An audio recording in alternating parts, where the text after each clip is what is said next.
Hello नमस्कार साथियों, कैसे हो आप सभी का एक बार पुनः तहे दिल से इस डिजिटल प्लेटफॉर्म पर हार्दिक स्वागत और अभिनंदन करता हूं। और आज के सेशन के अंदर हम देखेंगे कि जो हमारे जेईटी के अंदर दो प्रकार की सीटें होती है, नॉर्मल सीट और पेमेंट सीट। कई विद्यार्थियों के भी है इस बात को लेकर डाउट था और आप सभी को पता है कि भाई अपने जो जेईटी का जो रिजल्ट है वो लगभग 15 जुलाई के बाद है जो आ जाएगा।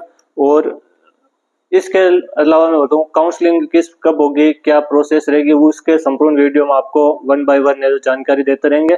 और मैं बात करूं हमारे कि यहाँ पर आप बहुत सारे विद्यार्थियों का डाउट रहता है भाई पेमेंट शीट क्या होती है, नॉर्मल शीट क्या होती है। जब हम काउंसलिंग कराएंगे तो पेमेंट किस मतलब अलग होगी, अलग अलग काउंसलिंग होंगे या एक साथ हो जाएगी, तो वो क्या रहने वाला वो पूरा सिस्टम आज इस क्लास में देखने वाले हैं। तो आपके दोस्तों के साथ ज्यादा से ज्यादा क्लास को शेयर करना। और बात करें, हम सबसे पहले बात करते हैं कि भाई क्या प्रोसेस क्या रहती है। तो मैं बात करूं हमारे सीट है, तो सबसे पहले मान लो कोई यूनिवर्सिटी या कॉलेज है, उसके अंदर सीटों का डिवाइडेशन कैसे होता है वो समझ लेते हैं। जैसे मैं बात करूं कि हमारे कोई यूनिवर्सिटी है, जैसे मैं मान लूं भाई अपने एसकेएन यूनिवर्सिटी है, और इस एसकेएन यूनिवर्सिटी के अंदर टोटल जो सीटें हैं, कुल जो सीटें हैं वो कितनी है, 120 है। कितनी है, 120 सीटें। और जो 120 सीटें हैं, ये 120 सीटों का दो प्रकार से डिवाइडेशन करेंगे, तो ये इसको दो बाटों को मार देंगे। जैसे मान लो इन्होंने 70 और 50 में मार दिया।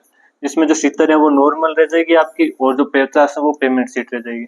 ठीक है, तो इस प्रकार ये सीटों का डिवाइडेशन करते हैं। ये सीटें जो केवल नॉर्मल सीट है, जो पेमेंट सीट वाला जो सिस्टम है, नॉर्मल या जो पेमेंट सीट वाला जो सिस्टम है, ये केवल और केवल आपकी जो गवर्नमेंट कॉलेज है उन्हीं के अंदर ये क्या रहता है, सिस्टम रहता है। ठीक है, तो इसके बारे में थोड़ा आप लोग ध्यान रखना। अब बात करेंगे, सबसे पहला दिक्कत आता है कि क्या हमारी जो पढ़ाई है उस पर क्या इसका इफेक्ट पड़ेगा या नहीं पड़ेगा। तो सबसे पहले हम बात करते हैं कि क्लासरूम किस प्रकार का रहेगा अपने। तो चाहे आपका चयन नॉर्मल सीट से हो, चाहे आपका जो सिलेक्शन है पेमेंट सीट से हो, आपकी क्लासरूम है, आपका जो बेच है वो एक ही रहेगा। आपको सेम टीचर पढ़ाएंगे, सेम आपको जो फैसिलिटी है वो नॉर्मल सीट वालों को पेमेंट सीट वालों को सेम, दोनों को सेम जो फैसिलिटी वहां पर मिलने वाली है। अर्थात जो क्लासरूम है उनके अलग अलग से कोई क्लासरूम नहीं रहेगा। क्लासें हो सकता है वो जैसे टोटल 120 है तो 60-60 के अलग अलग बेच चला सकते हैं, लेकिन आपको जो पढ़ाया जाएगा या जो पढ़ाने वाले जो टीचर या फैकल्टी वगैरह है वो सारे क्या रहने वाले, सेम रहने वाले। अर्थात पढ़ाई के अंदर आपके कोई भी है जो चेंजेस नहीं होगा। नॉर्मल वालों को भी वही पढ़ाया जाएगा जो आपको पढ़ा रहे हैं, मतलब पढ़ाई में किसी प्रकार का कोई आपके साथ भेदभाव नहीं होगा। दूसरी चीज के अब बहुत सारे ऐसे विद्यार्थियों का डाउट होता है कि भाई जो पेमेंट शीट होती है, पेमेंट शीट के अंदर तो जैसे कोई विद्यार्थी के कम नंबर भी आए हैं तो वो क्या ज्यादा पैसे देकर नॉर्मल सीट ले सकते क्या। जैसे मान लो भाई एसकेएन कॉलेज है, उसके नॉर्मल जो सीट है उसके मान लो कट ऑफ चले गई आपके 320, और कोई कोई विद्यार्थी आपका कोई स्टूडेंट है और उस स्टूडेंट्स के मान लो 250 नंबर ही आ रहे हैं, तो क्या वो, अब उसका डाउट है कि हमें क्या पैसे देकर इस पेमेंट शीट को है जो करके या मैं इस के अंदर एडमिशन ले सकता हूँ कि नहीं ले सकता हूँ। तो बिल्कुल ऐसा सिस्टम नहीं है, आप ज्यादा पैसे देकर आप एडमिशन नहीं ले सकते हो।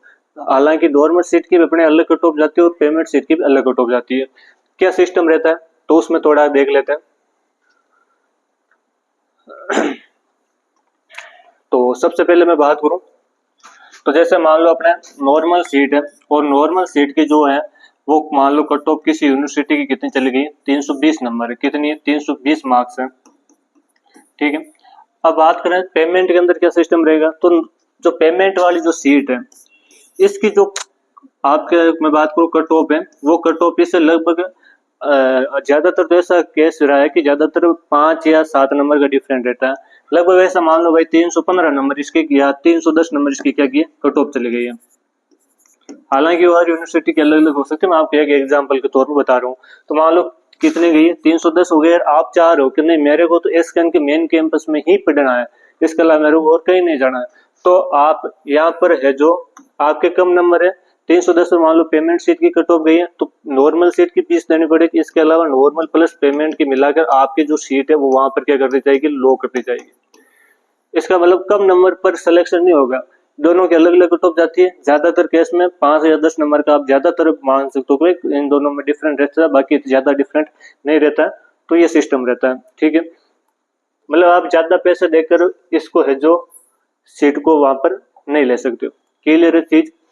दूसरी चीज, पहला चीज अपने क्लासरूम को लेकर डाउट था, दूसरी चीज ये था। तीसरी चीज फीस वगैरह को डाउट था।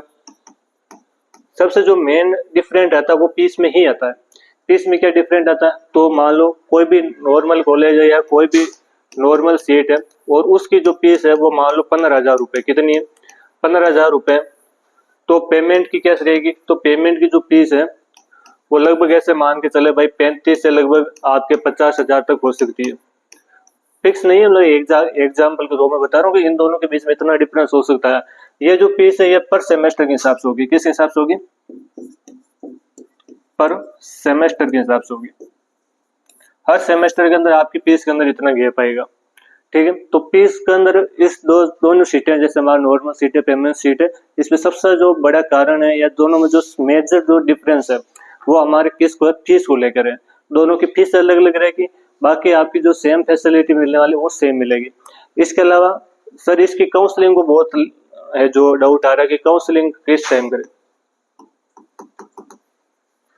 काउंसलिंग की बात करें तो जब आपके ऑप्शन फॉर्म खुलेंगे, जैसे आपका रिजल्ट आएगा, रिजल्ट आने के बाद में कुछ दिनों बाद में आपकी काउंसलिंग स्टार्ट होगी। काउंसलिंग कब होगी, कैसे कराना, वो सारी हम बातें आपको वीडियो के माध्यम से बताते रहेंगे। काउंसलिंग होगी, काउंसलिंग जब होगी ना तो आपके जब साइट खुलेगी वो जेट वाली 2026 की, उसके अंदर आपकी 1 बाय 1 बता रखेगी, जैसे जैसे पूरी यूनिवर्सिटियों के कॉलेजों की उसके अंदर लिस्ट होती है।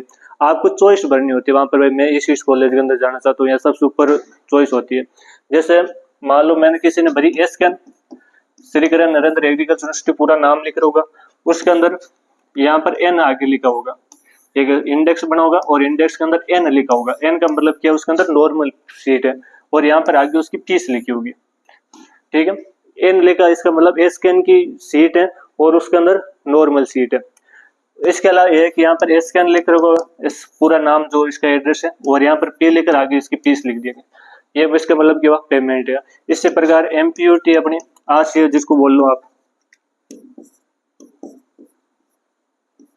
आरसीए की ऐसे नॉर्मल सीट आगे फीस, वापस आरसीए की पेमेंट सीट आगे फीस। इसके अलावा अपने जो एसकेआरयू बीकानेर है उसके पहले नॉर्मल फिर पेमेंट। तो इस प्रकार पूरा सिस्टम होता है, ठीक है ना। कौन कौन सी कॉलेज है, कौन कौन सी यूनिवर्सिटी है, उनकी नॉर्मल और पेमेंट ये चॉइस बनी होती है। अब कई विद्यार्थी जिसमें कम नंबर आता है उसको फिक्स बता भाई मेरा नॉर्मल तो नहीं होंगे, तो पेमेंट को पहले भर देते हैं, उसके बाद नॉर्मल को भर देते हैं, ठीक है ना।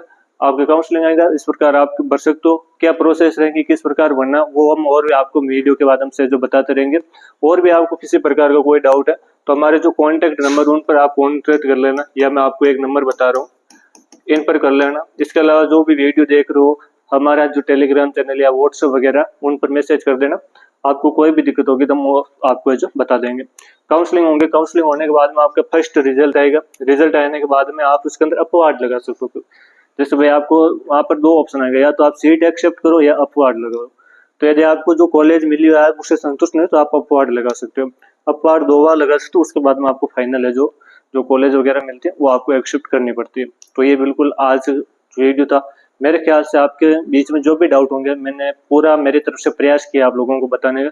फिर भी यदि आपके माइंड में कोई भी डाउट है तो वीडियो के कमेंट में जाना, वहां पर आपका जो भी दिक्कत है वो आप बताना, या मैंने जो कॉन्टेक्ट नंबर बताए उन पर आप मैसेज कर देना। और आपको बिल्कुल जो भी है उसका हम जो आपको पूरा समझाने का, आपको पूरा है जो जवाब देने का प्रयास करेंगे। और इसी प्रकार जेट की सीयूटी वगैरह है या सेमेस्टर के जो एग्जाम वगैरह उनकी आप अच्छी प्रिपरेशन करना चाहते हो, या एग्रीकल्चर डिपार्टमेंट के अंदर कोई भी वैकेंसी के बारे में आप है जो अपडेट रहना चाहते हो तो हमारे साथ जुड़िए। और इसी प्रकार हम आपके साथ नई नई जानकारी लेके आएंगे, हमारे साथ जुड़े रहिए। धन्यवाद।